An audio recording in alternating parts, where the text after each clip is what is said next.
How much do you know about Yemen? You probably heard it's on the brink of famine and is the world's worst humanitarian crisis. But what do you really know about what's going on in Yemen beyond the headlines? Did you know that Yemen was once called Arabia Felix? It means lucky or happy Arabia.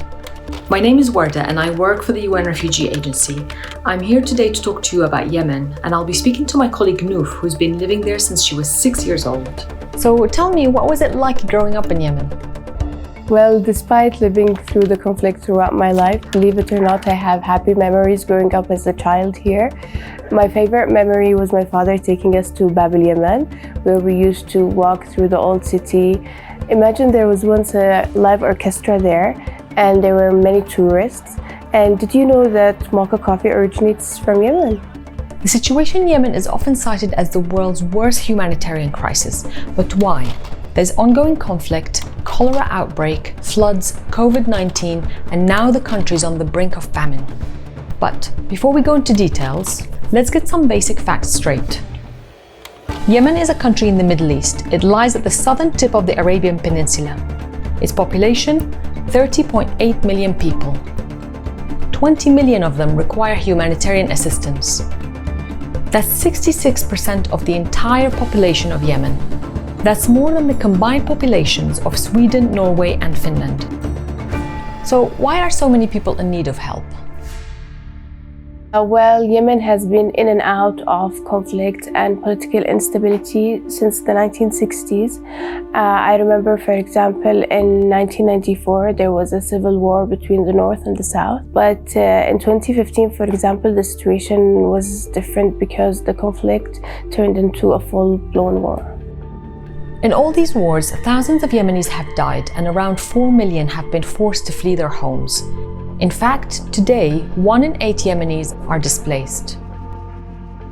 My house, where I lived with my son and my parents, was bombed twice. In 2015 and then in the end of 2017, we were forced to move into a different neighborhood.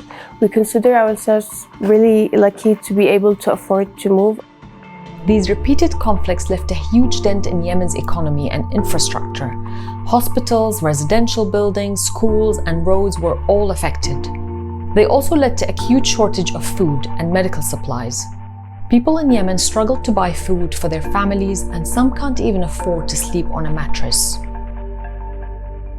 What's striking in Yemen is that it's a young population with more than 7.4 million children caught up in the conflict. My childhood in Yemen was challenging because of all the problems, fuel crisis, and electric cuts.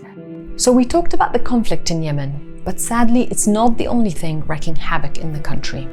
In the last few years, Yemen witnessed the largest cholera outbreak in modern history, but only 50% of health facilities are functional. So what are humanitarian organizations doing about this? The humanitarian operation in Yemen is the largest in the world. The largest, yet it's severely underfunded. In 2020, funding shortages forced aid agencies to shut some of their critical and life-saving programs in Yemen. UNHCR too had to prioritize and support only the most vulnerable displaced families, leaving millions without assistance. So, what can you and me do about the situation in Yemen? You can spread the word that Yemen cannot wait, and you can ask your government to support aid humanitarian programs in Yemen. Join us in our efforts to save lives and protect Yemenis from further harm. The people of Yemen deserve better, and you can be part of this change.